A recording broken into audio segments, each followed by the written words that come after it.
All right, ladies and gentlemen, we are live in 2023. It's alive. It's alive.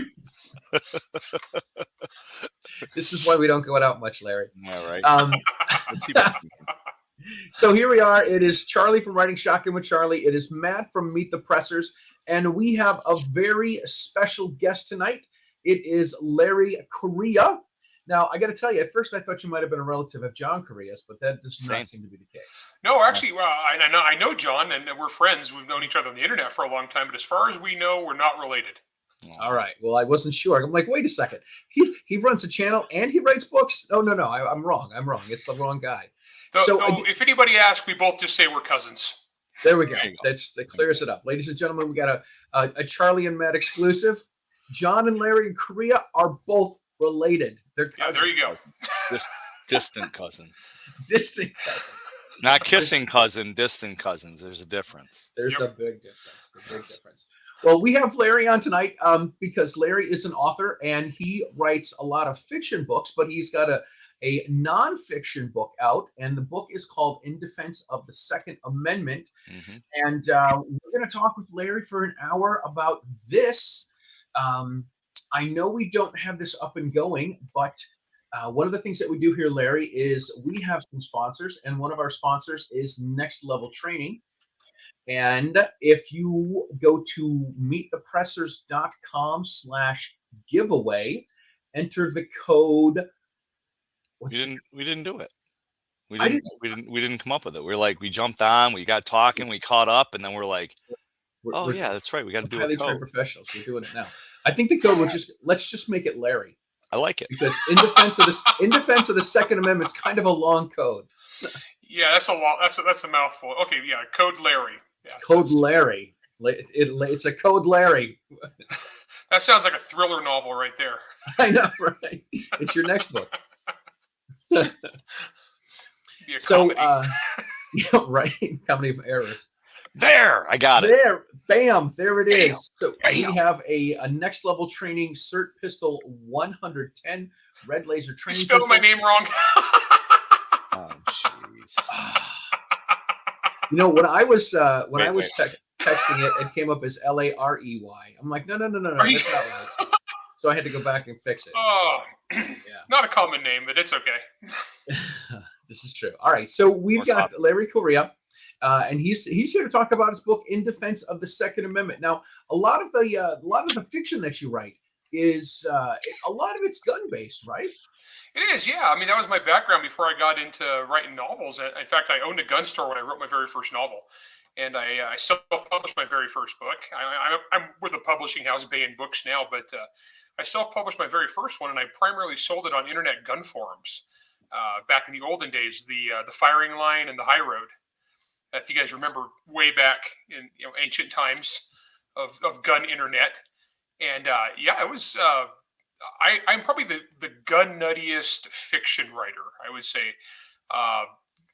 Guns and gun culture, inside jokes, and just that kind of stuff in general, all in there. Plus, with my fan base, I can't get anything wrong. I've got to do meticulous research. So all my gun stuff has to be accurate.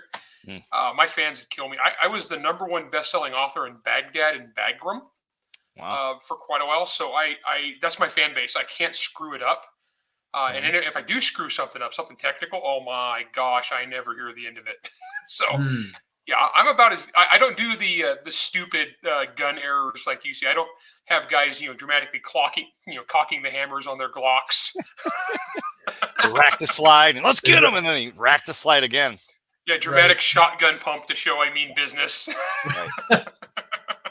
Those really are the best. You're like, oh my God, there's nothing. And then as gun guys and instructors, we sit here and think, why don't they hire me to fix these guys in movies, right? Oh gosh, movies drive me nuts. Mm-hmm. If any of my stuff, I mean, I've optioned a couple of properties. Monster Hunter International is optioned for movies or TV show, and the Hard Magic is optioned for a TV show. And they're going to screw the gun stuff up, and I know it's going to drive me nuts, and all my fans are going to yell at me, and it's not my fault. So we had Michael Bain on a couple months ago. Great guy. he was telling us about, he wrote some books with, he wrote a book with Hank Williams Jr. And he said, Hank Williams came to him and said, hey, listen, I've had 3 ex-wives. They only want to put in 2 in the movie. What do we do about this? And Michael said to him, did the check clear? He's like, there you go. Yes, the check did. All right, let them do what they want to do. just combine a couple wives. That's what they do. Exactly. You say you have one with 3 personalities or something, right? It's Hollywood. They'll make it work. They'll make it fit. Absolutely. Fix it in post. Right. So I definitely have to commend you, Larry, because writing a book, that's probably been one of the things that I desire to do at some point in my career, but I'm just so worried about putting it in print and then having somebody come back and be like, that's wrong, like we don't do the teacup anymore. I'm like, well, I wrote the book in the 40s, so I mean, it'd be a little bit better in that case, but my luck, I'd say something and be like, well, I don't do it that way, because you know how it is in the internet. You got one instructor that says clip, another one says that's not a clip, it's a magazine, like usually is me, but so I commend you, because it takes a lot to be able to put that down and like you alluded to, not have the naysayers all over you and jumping on it. Yeah, and I'm that same guy that's always calling out the stuff that's wrong in books and movies, and so when I do it, it's karma. It's karmic payback for my screw ups. And that's okay. I screw up. I mean, I get the gun stuff right, but I get horse people will come and yell at me. Like if I write a fantasy novel and I get the horses wrong, horse people are the only people worse than gun people. Really? Okay. Great. Oh, they have no tolerance for mistakes. Wow. Nay. Oh. Bad joke, dad joke? Yeah. So here's a fun fact for you. Did some research, and Lamont the Arthur. You familiar with that book? Yeah. King Arthur and the Knights of the Round Round Table? Table? Yeah, okay. So, see, he's correcting me. That's fine. It's okay. I'm an editor. Sorry. That's okay. That's okay. But that actually was Thomas Mallory, and that was a English relative of mine that wrote that. So. Oh, that's cool. Yeah. That's actually awesome. That's a big deal right there. That is a big deal story that's been very influential for centuries. I guess I have it in my blood, so. Oh, there you go. Give it a shot. Inevitable at some point. There you go. Yeah, but you have no typing skills. Yeah. You'll figure it out. I thought you were going to say I have no, reading spelling skills. Yeah, I don't know how to. Right. I wish I liked reading books as much as I like buying books. Hey, I wrote my first book on the side in between owning a gun store and teaching CCW classes. And at night I would just crank away on my silly little monster story. And that thing sold millions of copies since. So you never know, man. Just give it a shot. That's awesome. That's kind of how I did it with articles. I just started writing an article. It took me, I think 2 years. I was working on the very first article I wrote was for ESS. It was a review about ESS sunglasses and, protective glasses, eye pro. And then I eventually wrote an article about George Zimmerman after interviewing him. That's the first article that was published. And then shortly after that, I published the first one I ever wrote with Pincus's outfit. So neat. That's cool. Yeah. All right. So let's talk about the book here. What I really like about the book is that it is you've really gone through all of the anti-gun folks, and I love that you call them vultures. By the way, I think that is absolutely great. But you go through all of the things that the vultures try to throw at us, and you combat every single one of these and knock every one of them down and talk about how they're all bogus. Yeah, I one of the goals was I wanted to have kind of an exhaustive compendium of everything they throw at us. Because basically I got 2 audiences in mind. I wanted to help people that are already on our side. And there's a lot of people who believe in the Second Amendment and they love being able to defend themselves. They love the culture. They love guns, but they can't articulate an argument. They can't worth a darn. And so I'm trying to help those guys and also arm them with facts, get them all the facts in one place. And then the other thing was the fence sitters, the people who are, they've been lied to by the news. They believe the traditional narratives, but they're still kind of thinking about it, or maybe they get like that little wake up call when they watch their cities on fire and calling 911 doesn't do anything. These people have like a wake up, and so I want to just have a resource for them and be like, look, this is how this works. This is what you've been told your whole life by the news and by Hollywood, and this is how it actually works. And I came at it. I'm not an academic. I'm not a statistician. I'm not a policy wonk. I'm just a dude. I'm a writer who likes guns. But the advantage of being a writer is I'm really good at conveying information and telling stories. And so I try to hit it just super logically, but also emotionally too, because the truth is on our side. And the other side has just emotion, but it's like really dumb, shallow emotion. Like we want to do this and this and this, even though that's going to make everything worse. And if you think about it, it's like obviously going to make everything worse and stupid and bad. And you can look at everywhere in the world they've got their way and how bad it is. So what I'm going for here is just I want to arm people with truth and knowledge and go for it. It seems to be working really well. It's been really well received. And the reviews are hilarious. Can you talk about like the exhaustive list of stuff? You can see I'm getting all these 1-star reviews from people who clearly didn't read the book. Like I was just reading one a minute ago. I was like, oh, this is so stupid.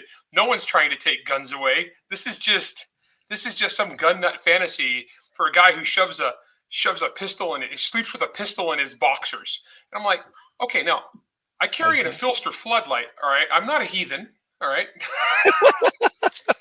I'm classy, okay? Oh goodness. Sorry, late night. I've done like 20 interviews. I'm loopy. That's okay. We don't have an excuse like that. No, definitely not. Yeah, I think sometimes I was talking with in my class last night that I had. Well, I should say yesterday. It was a two-day 18-hour class, and one of the students in the class is an engineer, and he's got his doctorate. And he basically said, he goes, I don't want to offend anybody. I'm like, talk, man, it's fine. That's what we got to talk. We got to have communication. And he said, he goes, sometimes I find that the people that can't have a good conversational, they're low IQ. They start swearing and stuff like that. And I said, well, you ever go to New York City? Every other word out of their mouth is a swear word. But yes, I agree with you to some extent, where you let emotion get the best of you and you just start blurting out stuff. You don't have a rational conversation. You don't try to see the other person's side of it. And I think that's what we see a lot from the left side. It's that liberalism is a mental disorder kind of thing. Yeah, I actually divide the anti-gun side into two halves. And it's not even really halves. There's one giant portion that are basically people who mean well, but they get suckered.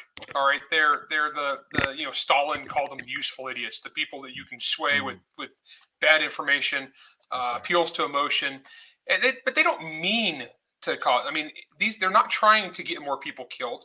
They're not trying to cause more mass shootings. They're not trying to get people murdered in the streets. They actually think that, if we ban all this stuff and disarm all the law abiding and we make all the guns away, then there won't be any more crime and everybody will be happy. They're suckers. Those people are still reachable, depending on the life experiences they have and what happens to them to wake them up. Those people you can still reach. Right. On the other hand, though, then there's the vultures. And why vultures is because the lawyers at Regnery wouldn't let me call them what I wanted to call them. So the editor wouldn't let you use the editor wouldn't let you use a-hole every time. Oh yeah, that would have got repetitious after a couple hundred pages. But vultures, because they're perched, they're perched and they're watching and they're waiting for carnage. And when there's death and destruction, man, they swoop right in there to take advantage of the situation every time. Now those guys, and these are usually their professional pundit class, media, politicians.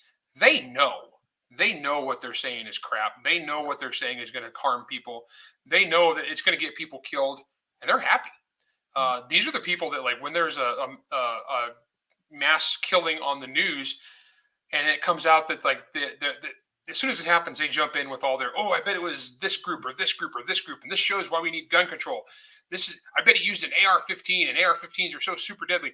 Then it comes out, it's like, some old guy from a demographic they don't want to make angry who used a pump shotgun. And the next thing you know, they're like, that story just disappears. And you can actually see the sadness in their eyes. They're disappointed. Or when a armed citizen just blasts the bad guy in the first 15 seconds and it doesn't turn into a big mass casualty event because the guy got shot, they're sad. And I talked about this in the book because I talked about the Eli Dicken case out of Indiana, because that kid's amazing. That kid's a hero.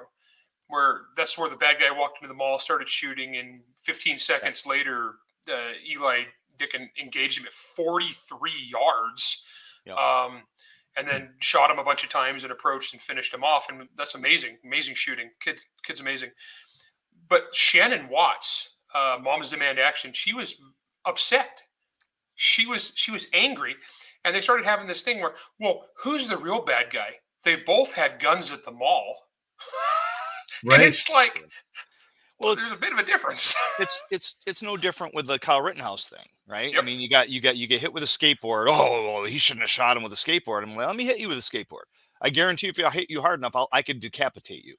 Nice, good long swing, right in the right spot in the neck. Pop goes the weasel.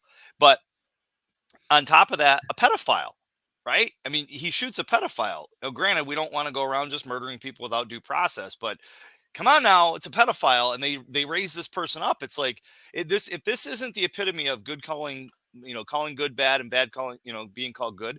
Absolutely, it's insanity. It's insanity. That's why we were all glued to that Rittenhouse case. I don't know about you guys, but I watched a lot of it. I watched it on Rakita Law. I was glued to that case, and when they read the verdict at the end, I got emotional. Because I think what it was is not only did this kid defend himself and defend his community, by the malicious and stupid prosecution against him, he kind of became like a stand-in for everybody in America who has a gun for self-defense. Because we're all one stupid prosecutor, one malicious, dumb prosecutor, and a howling mob away from getting hounded to death. And like on the skateboard thing, I just saw a comment, but on the skateboard thing, when I was arguing with people, I actually bookmarked several cases where skateboards were used as murder weapons. Right. And so they're like, it was only a skateboard, and I'm like, here's this case and this case and this case and this. Right. Yeah. It's actually it's a club, and it's a common weapon, and it's a club with big metal things on it. It's going to kill you. It's a bludgeon. It's the Lucille, the baseball bat from The Walking Dead, in a different form. Yeah, the people we argue with on this, and this is one thing I try to get in the book.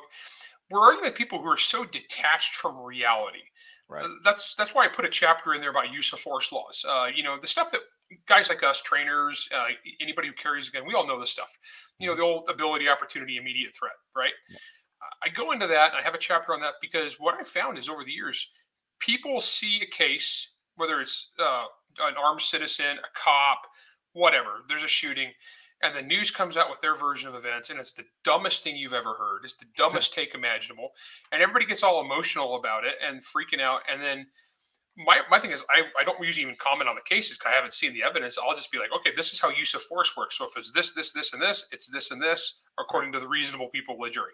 I put that out there, and people get mad at me. Like, how dare you not be emotional and butthurt? And then the jury comes back and agrees with me, and they're all outraged. And I'm like, I told you so. I mean, right. You should know how this stuff works. Yeah, exactly. Well, I think too many people look at the black and white of the law, the black letter of the law, and they don't realize that there's case law, and then there's emotions, and then there's, or the emotions need to be taken out of it. They need to look straight at the case law and dictate that. And in the classes, when I tell people, I make a statement, and it comes from Masad Ayub, and I basically say, I'm not here to tell you what you want to hear. I'm here to tell you how it is. Absolutely. Yeah. That guy's a national treasure. Okay. Yes. Mag 40, he's amazing. I've looked up to him for a long time, and he's right. He's absolutely right, because there's our feelings about things, and then there's the reality of things. I get yelled at sometimes by people on the gun community on our side, because I'm not idealistic enough. And they're like, well, we should have the ability to do this and this. I was like, I agree. Get me 20 more pro-gun senators, and we can do that. Right. In the meantime, this is what we got to do, and this is how we got to go to court. And that's why I have so much respect for SAF, FPC, GOA. Recently, they've all been filing like endless lawsuits and making great gains. Yeah, and that's why people need to join them and become like life members and such. Yes. Look at you. Mine's over on the wall. Keep mine right there. Real quick, somebody asked about getting a signed copy of the book. How can someone get a signed copy of the book? Actually, because they just had me doing a radio and podcast tour, I haven't been anywhere to sign them, and so the only signed copies in America are at my local gun store. So we got to go to Utah to get one. Yeah, Red Dot Firearms in Layton. There you go. There's a shout out to my. If you're driving through Layton, Utah, stop. There you go. They got a couple cases of signed books. No, I just haven't had a chance, and logistically, it's impossible for people to send me books and me sign them and send them back. I've tried that before with novels, and it's a logistical nightmare. And I live in the mountains in the middle of nowhere with a little tiny post office. They would hate me. They would hate, yeah, absolutely. I sent my kids. They're one of my favorite podcasters. My kids got one of his books for Christmas. For me a couple years ago, and I sent it to him last February with return postage and the whole deal. And I said, "Here's, I told him it was going to be coming. I made sure it was going to be okay for me to do. I sent it to him. This was in February of last year. In June of last year, I'm like, hey, any word on this? They're like, yeah, we got some books. We're going to get to it. In December last month, I'm like, any news on this? Anything? And they're like, yeah, we'll get back to you. So the lady looked around. His assistant looked around. She couldn't find the book anywhere, so she's like, we're just going to send you another one. Yeah. All right. Authors are the worst people to mail stuff to. You just don't do that. It's not going to work. We're going to lose it. It ain't going to get here. I quit doing it because it was a logistical nightmare. But yeah, no, but that said, I do every year travel around America for book tour for my fictional books. I am super happy to sign gun books. If you catch me out signing a fantasy novel, come and say hi. I'm happy to sign your in defense of the Second Amendment. I'll sign everything. I've signed guns. I've signed Kindles with my knife. I've signed a cannon. Wow, a cannon. Somebody brought that to a book signing? Yeah, Nick? You signed Nick actually Cannon? They did. There was actually a Civil War cannon. They actually did bring it to the book signing. I've signed everything you can imagine. In fact, one time I was signing in upstate New York, in this little bookstore in upstate New York. I was doing a signing, and a guy walks in the front door with a Tommy gun. Nice. He has a Tommy gun. He walks in the front door, and I'm in the back signing, and I have a big crowd. And credit to this little bookstore, the lady at the front looks at this guy, walks in a Tommy gun, and goes, "Oh, you must be here for Larry Correia. They're over there." Right. And that was not me, Charlie. That was nothing says a Larry Correia book signing like a Tommy gun, right? I don't have that signed by Larry yet. I've signed a lot of guns, gun parts, a lot of Magpul stocks. I've signed so many PMags, I know exactly where to go. Oh, nice. Very cool. Got it down. Nice. Very cool. So have either of you guys heard about the New Zealand? So David Moultrup, he does a lot of social media for us. He was at SHOT Show. He was part of my entourage. This just sounds cool. So and he's been commenting. He's always a good supporter. He sent me over the New Zealand crime rate and statistics report. Have you guys heard that? Seen what came out with that? No, not yet. So from 1990 to 2019, they basically came out and said that they're up 254% with homicides and murders in New Zealand after banning assault rifles, assault weapons, assault, whatever the hell they want to call them. Which I hate. Not shocked. Right. Yeah. And the same time frame, the United States went up 3.5%. I mean. Yeah. You just let that sit in. It's just like in New York here. We just had somebody at an Applebee's. It's a felony. The guy's in an Applebee's with his gun on him. And then some guy that got booted out came back with a knife, or came in because he was pissed, grabbed a knife from behind the counter, slashed at one or two of the employees. And he pulled his gun out, mind you, just basically admitting that he's got a gun. And now it's a felony because Class D felony in New York State if you're in an establishment that serves alcohol. And stop the bad guy. I haven't heard if he's going to be charged yet, but I wouldn't doubt it because in Oneida County, where it happened, over in New Hartford, New York, that DA over there is very aggressive. That's just so unfortunate. Yeah, I'm not shocked by the New Zealand numbers. No. Yeah, I mean, I get into that in the book because they always like to do the apples and oranges comparison, where they always want to compare giant, complex America with its 400 different cultures crammed into a giant, diverse area. They want to compare us to like Denmark. It's right. Like got the population of LA, you know, and they want to compare the two like we're the same thing. Nah. No, we're not. And it's really interesting too. And also another thing I found too on these crime stats, going to the other countries' crime stats, they lie their butts off. Oh my gosh, I was amazed how much other countries lie their butts off. Because America, the people that compile our crime stats hate America, so they're cool putting as much as possible. I mean, it's like. Yeah. But some of these, it's like so I'm supposed to believe China, the giant communist nation of China. It has almost no murders. It's amazing. It's like no one gets murdered in China at all. It's astounding. So when I see these people go like, America's so dangerous, we're number blah blah blah out of. I mean, come on. I looked at that. It's got Sierra Leone is safer than America according to these. Oh my I'm gosh. pretty sure that is not the case.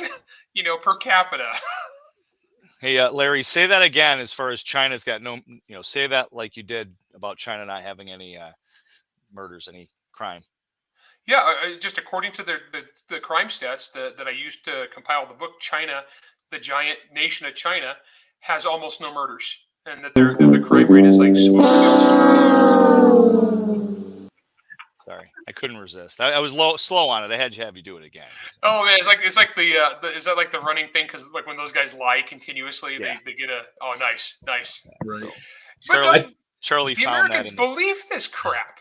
They believe Right. it. Right. Well, I think what it is, I think that they believe it, but it's kind of behind it. Just like the papers that they found for Biden. Like how many people are Trump, he needs to be impeached. He needs to be hung by his toenails. And then they find it with Biden. Oh, but it's not the same. It's Right. It's different now. You're right. It's not the same because he had those as a senator and vice president, right? Which was years ago. He had them way longer than Trump had. And had no right to be able to declassify him. And they come on, man. Right? He kept the garage locked. That's where his Corvette is. I want to do a meme. I want to do a meme of like acceptable by the president to keep your gun, keep your sensitive, secure documents in a car in a garage, but your gun, absolutely not. I'm a former military contractor. I was a military contract accountant, right? I would be in prison forever. Right. There's like no doubt. Right. Anybody I worked with a clearance, if you took this stuff home and stored it in a box in your garage for 14 years, you're going to prison. But if you kept it in your car in the garage, you're fine. Oh yeah, what's a Corvette? It's pretty cool, Look, it's a convertible with the top down. Come on. Here we go. Doors are locked though. My son loves Corvettes, and like he really wants to restore an old Corvette. And I was like, dude, that's Joe Biden's car. He's like, I know, he's ruining it for us. So amongst the hardcore Corvette lover community, this is like the worst thing ever from them. It's so embarrassing. Oh my gosh, that's funny. I don't know if you put this up or not, Charlie, but David wanted to remind me that he also sent me saying it went from the 36th to the 16th most dangerous in the world. Hey, look at them, man. They are moving up. Yeah, good for them. Like Jefferson and Wheezy. Maybe they'll build some more concentration camps, call it good. Right. Yeah, but I guess to my point, I don't know if I finished it. I kind of went on a squirrel trail there, but I think sometimes they don't want to believe it, and then they just keep believing the lie. It's like you tell yourself a lie long enough, and there's tons of statistics out there like that. It says you can keep lying to yourself, and eventually the lie becomes the truth in your head and maybe to others if you keep doing it. Right. It's the Seinfeld thing. It's not a lie if you believe it. Right. Wasn't that what they did during the World War? Didn't they do that during the World War, the propaganda and everything? And until we actually some politician or something went over there to Germany and stuff and actually seen the concentration camps. Like, no, they're not doing that. Concentration camps, they're not rounding up Jews. And then next thing you know, they're like, no, they are, because we had to have somebody go over and actually see it and come back and vouch for it. And somebody that actually we believed. Crazy, man. Yeah. Crazy. Scary. So one of the things I want to bring up is I was gun agnostic my whole life. I wanted to be a musician, and that's the path that I took. Played in a band, played in a Motown disco funk band, and I ended up being a teacher for a long time. And on like many people, on September 11th, my life changed, and I had we had a moment where our principal called us in, and he said, if anyone comes to the school that's not supposed to be here, that was code for a school shooter or mass shooter, because I didn't really have them back then and call them that. He said, if anyone comes in the school that's not supposed to be here, he was going to get on the intercom. He was going to say the eagle has landed. We're supposed to lock our doors and hide under our desks. And so we're having lunch one day, and I'm like, yeah, I'm in a different building, and I'm the music teacher. I don't have desks, so we have nowhere to hide. So this is baloney. Tuba. Yeah, right. Get all the kids inside. Right. So I ended up sitting in the teacher's room, not being a gun guy, not really knowing where I leaned politically. And I said, if the teachers all had guns on the first floor of the building, they could shoot the bad guys. They could call the police, tell them to bring body bags, and the teachers on the second floor can keep on teaching. And they all looked at me. Yeah, they all looked at me like I was the crazy one. And when we had our next vacation, I said, I'm going to go get a gun license and show you guys what this is about. And that was how my path to becoming a gun guy, which led to being a firearm instructor and led to everything else. That's how it started for me. And I've done a Faster Saves Lives course a couple years ago. I'm all for, if the teachers want to carry, let them. Yep. Because they're we already have teachers that are willing to stand up to stop bad guys with knives and with guns and get in the way of evil to stop and protect their kids. Why shouldn't we let the teachers be armed? Absolutely. Utah is where I was a CCW instructor, and we have armed teachers. And I talk about this a lot in the book, and I'm a big advocate of letting teachers be armed. And honestly, what it is I'm Motown Funk. It's a no-brainer, because we know the bad guys attack gun-free zones. And right. So if you make a school a gun-free zone, it's just a primo target. They're going to target it. We know they're going to. They say so in their manifestos. Mm-hmm. Let teachers carry. If they got a concealed weapons permit somewhere else, they carry a gun everywhere else in their life, just let them carry at work too. And I always got to specify, because there's always going to be one person who's going to misconstrue this on purpose and be like, you're going to arm all the teachers. I want to be a teacher. I don't want to carry a gun. Okay, that's fine. Just make it voluntary. Every school's got a couple people that are capable and smart and dedicated. You were the guy at that school. But every school has somebody. There's teachers who are already like hardcore experienced types. Why wouldn't I want them armed? For sure. And it's interesting too, because people freak out about this, like, oh, the teacher's going to be shooting their kids and they're going to be, freaking out. No, we've had this like in Utah for like almost 2 decades now, right. and none of that crap is happening. Yeah, I'm sorry, keep going. No, it's just usual hyperbolic nonsense. It completely is. I remember I'm digging up some treasures here, so I apologize for looking distracted. Letting teachers carry. I don't want anyone. My deal is this. I love the meme that goes around that says, I carry a gun not to inflict my will on others. I carry it so others can't inflict their will on me. And I don't want anyone to carry a gun that doesn't want to carry a gun. Right. And when people say, just like you were talking about, oh, the teachers, what if they can't get the kids to come in from recess and they shoot the kids? What if they forget their homework and they shoot the kids? I look at these people, I say, dude, you do not understand what firearms are for. Well, and also, if somebody is that much of a freaking psychopath, right? Exactly. Why are you retaining them as a teacher anyway? If this is even a possibility, they need to be fired for like everyone's safety anyway, and then escorted from the premises, and then put a fence around the place to keep them out. Yeah, that's just nuts. For sure. Put a shock collar on their neck in case they come within 100 yards of the school.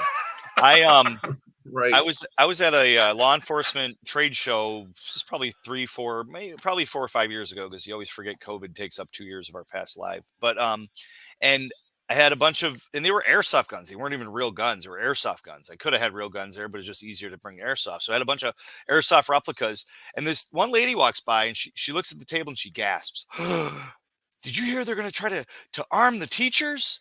And I was like, "Yeah, and they should." And she goes, "Well, when that happens, I'm going to quit." And I said to her, I go, "Well, you guys have fire extinguishers there, right?" And she goes, "Yeah." I go, "You know how to use it?" She goes, "Yeah." I go, "Are you expected to be a fireman?" She goes, "No." I said, "Well, a fire extinguisher is just like a gun. They're both tools that can save lives if you know how to use it." And like, then the smoke started coming out of her ear. And then right. But it's like, I don't get it. And Larry, I want to get your take on this, because this drives me nuts, and I've been trying to rationalize it. Are they insane, or are they truly ignorant and stupid that they don't realize that a gun in a good person's hand can stop a gun in a bad person's hand? And if you remove guns from society, New Zealand, for example, it's not going to fix it. Let's see. Are they dumb or insane?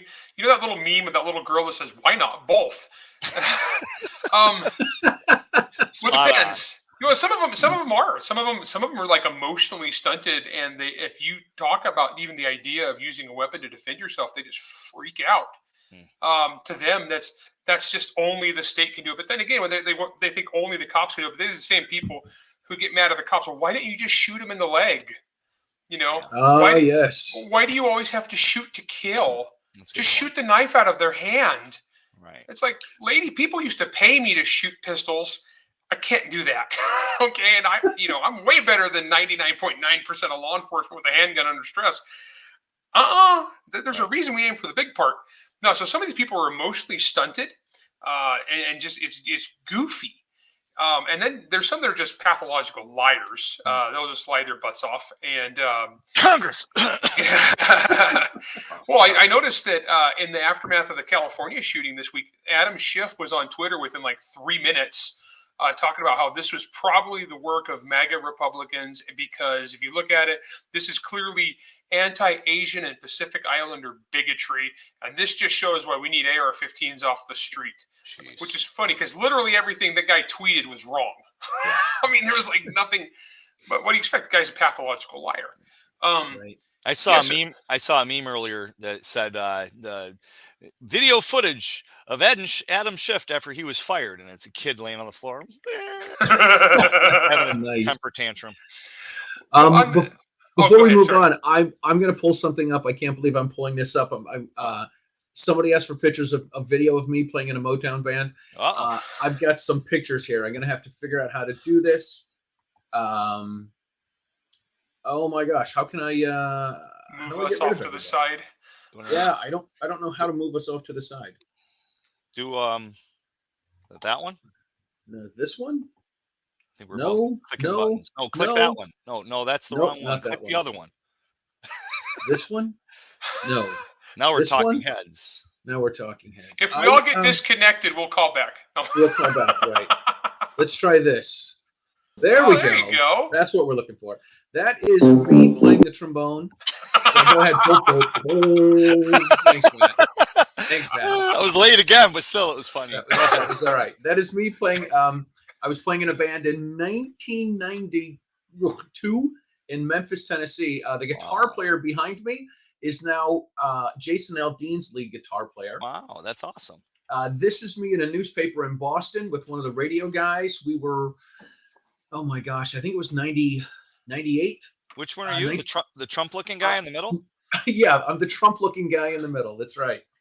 The DJ took my trombone, so I had one of those little woo things. And then here is a picture that we had. Look at that big hair, man. Huh? Wow, nice, dude. That's nice hair, huh? Right. That's like Patrick Swayze hair. That's awesome. This was like 97, 98, somewhere around there. Wow. So, yeah. I was already going bald. I couldn't participate. You couldn't play in the band. You didn't have enough hair. Yeah, mid-90s, it was already going. So. Oh my gosh. Oh, yeah, here we go. Glamour shots. Glamour shots, exactly. So the Blues Brothers.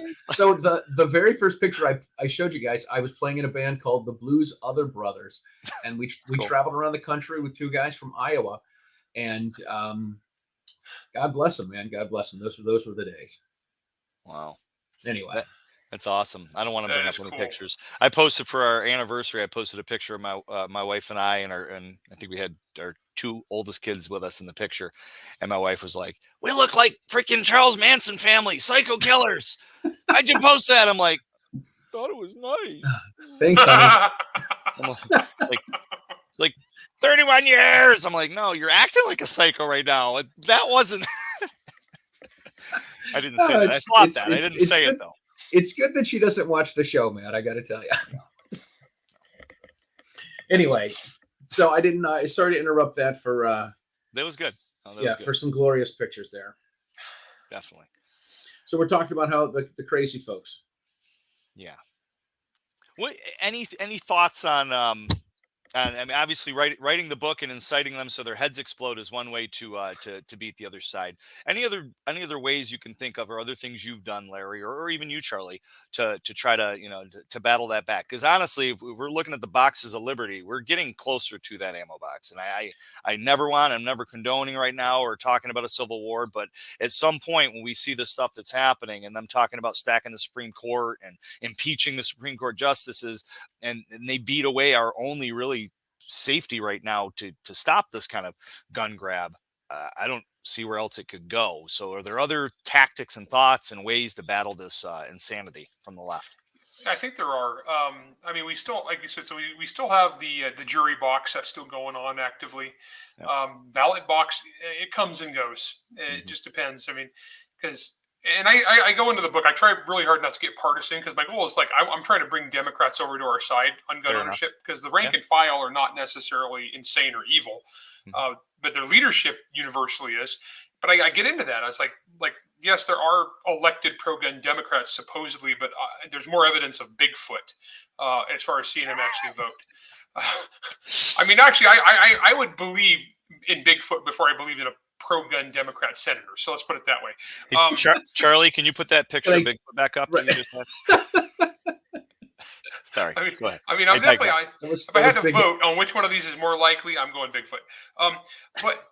But so the ballot box is still a thing, and it's interesting because they're pushing so hard right now. But the biggest thing I think is us individuals taking this to our friends, taking this to our family, taking people to the range, taking the time to educate people, and we're actually culturally we are winning. If you look at 2020, was our year of fiery, mostly peaceful chaos. If you look at gun buying during that year, it went insane, and it wasn't us buying them. We got ours. We don't pay over MSRP. We don't stand in line, right? So this is new people. It's a good point. It's interesting. I was actually on another show earlier today, and we were talking, and the host brought up something that I had not thought of, and I wish I would have thought of it before writing this book. Well, I couldn't have because this has happened since I wrote the book. But he pointed out with Bruen, with the Supreme Court, there's been this massive wave since Bruen with every blue state going for the wackiest gun laws possible, and the ATF doing the craziest stuff possible. And like the ATF is doing new stuff every day that's just been crazier. I mean, the brace rule, and this new thing today about like the NFA weapons, you're only the guy on the form is allowed to touch them, Since it's crazy. And then Illinois, Maryland, Colorado, New York, they're all doing the wackiest laws they can. But what he pointed out was if you look back at the civil rights movement and you look back when the Supreme Court decided Brown versus Board of Education, that didn't just like cause equality overnight, right? There's this major Supreme Court decision, but in the immediate aftermath for the next 4 or 5 years, the Democrats went insane. They every state passed the craziest stuff you could think of. They threw tantrums. There were counties in Virginia that ended public school. They just stopped having public school rather than integrated school because of the Supreme Court decision. And he pointed out, he's like, if you think about these two things as not guns or civil rights, but think of them both as a battle for civil liberties against Democrats, it's the same process. We're doing the same thing over again. And so the freak out is actually kind of a good sign because Bruen kicked them in the teeth. Yeah. And so that's why I think that's why they're overreaching so hard. Yeah, they're gonna kick him in the teeth again. I mean, it's coming, and they've said it's coming. Basically, the way that they the district court pulled up the 5 cases. They're going to hear them all at the same time. That right there is a good sign that they're, and if they shoot it down and when it gets to the Supreme Court, we've got a good chance that it's going to be the full court's going to side in our favor again. I just hope Clarence Thomas is taking his vitamins and exercising. Oh, right. Oh God, yes. Right. Hillary, he stays away from Hillary. Yes. Whew, that was out loud. What was it? Damn. Did it again. No, we met in case of COVID. Just keep your distance. Right, exactly. He's still the guy he's the only guy we want to see masked. Well, the president should wait. Yeah. No, I'm not saying that. It's right. This kind of mask. Come on, man. The deer don't wear Kevlar.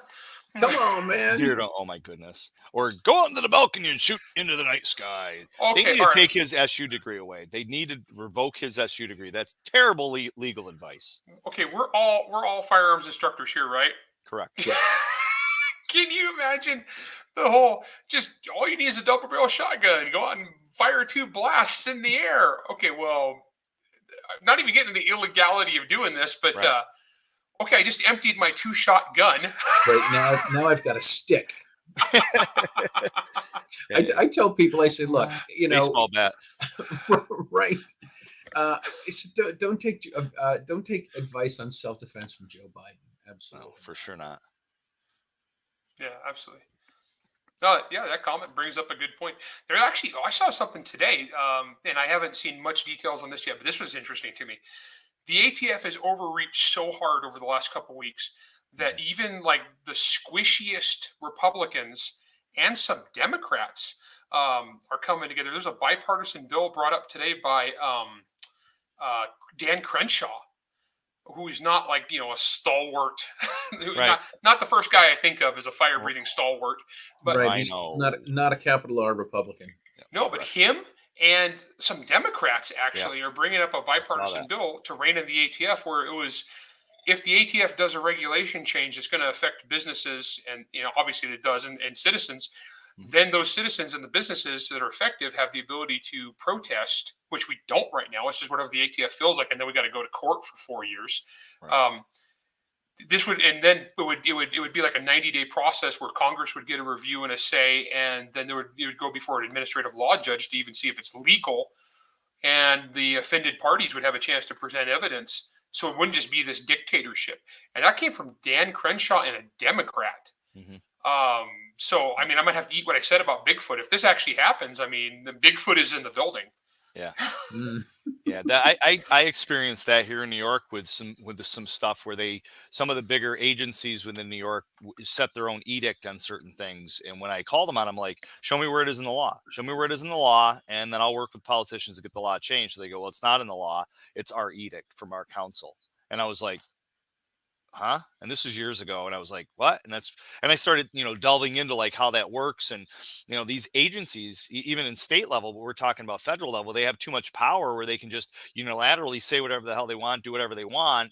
And the only way to refute that is to put political pressure on them, or to get a bill or turned into law that actually overrules or changes or sets something in stone to go against or to finite what they're pushing forward. And it's such a crapshoot. It's crazy. It's scary. Yeah, absolutely. Tell us about red flag laws. We all know these are bunk. Oh, geez. Yeah, no, those are a mess. Okay. So red flag laws are extreme risk protection orders. They're very state by state, but they're all stupid.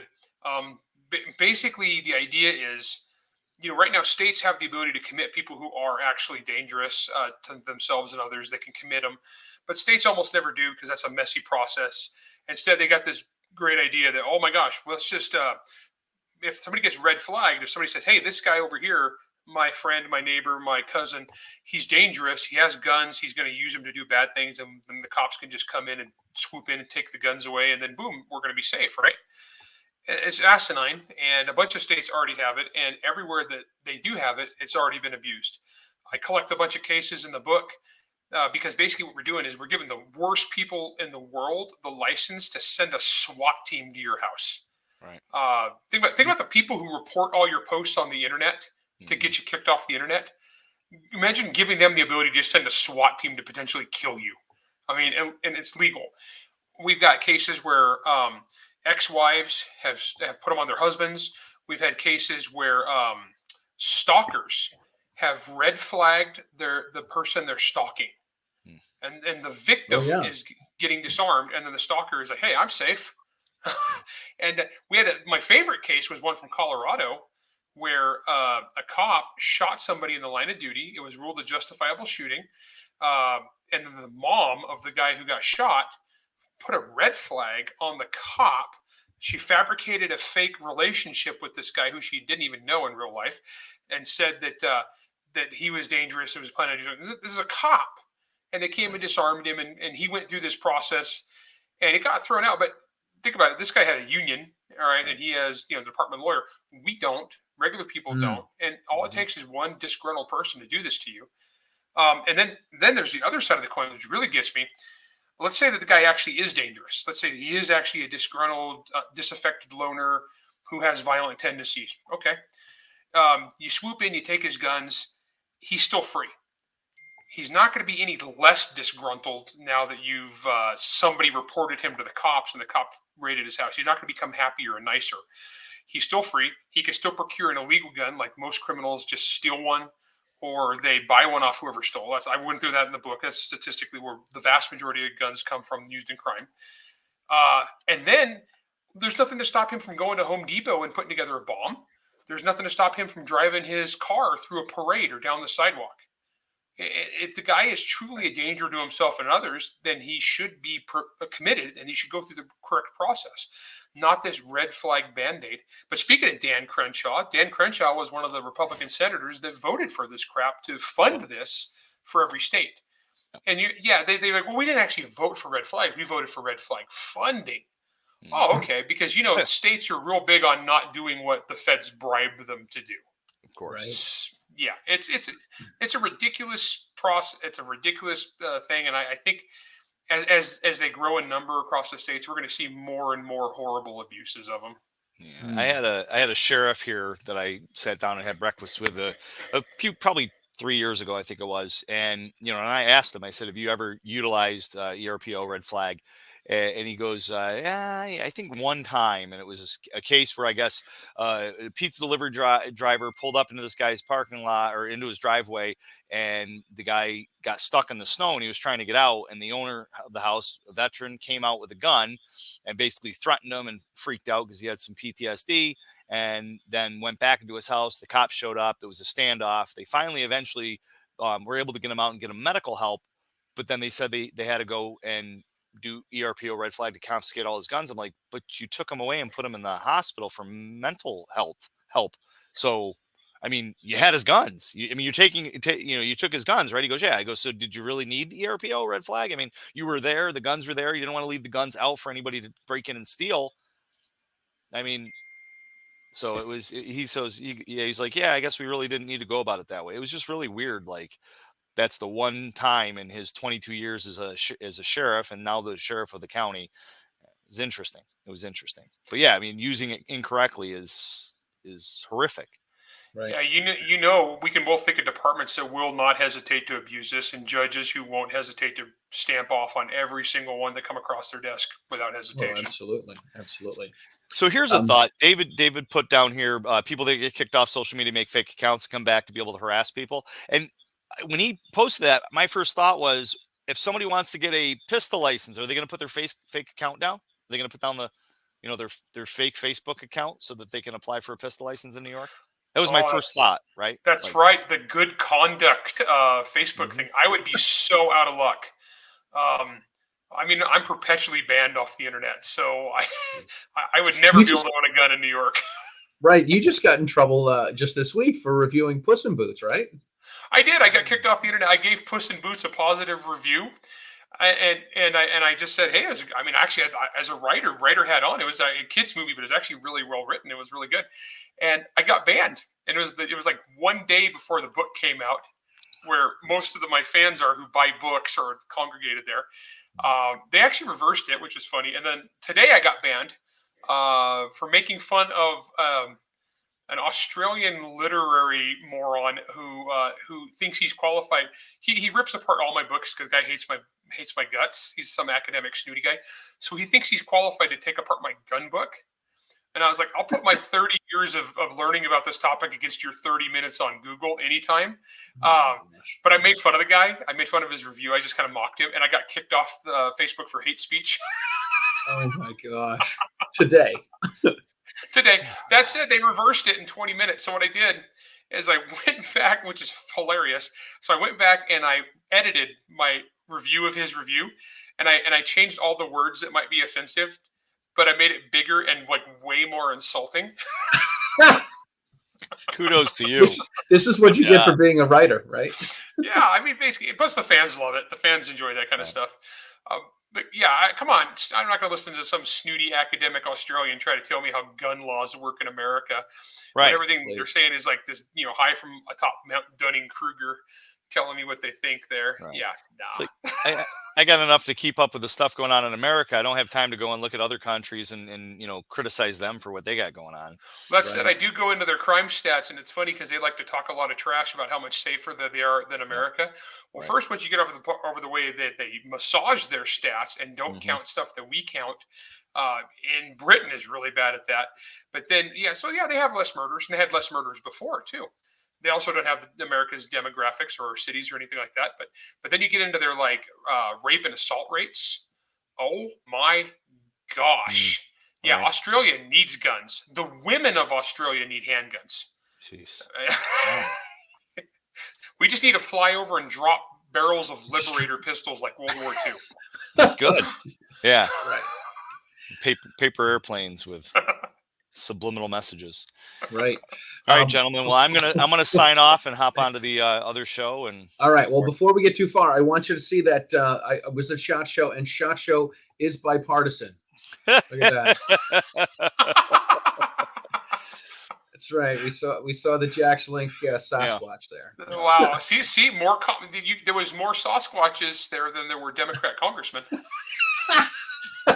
Absolutely. I think you're right. Yeah.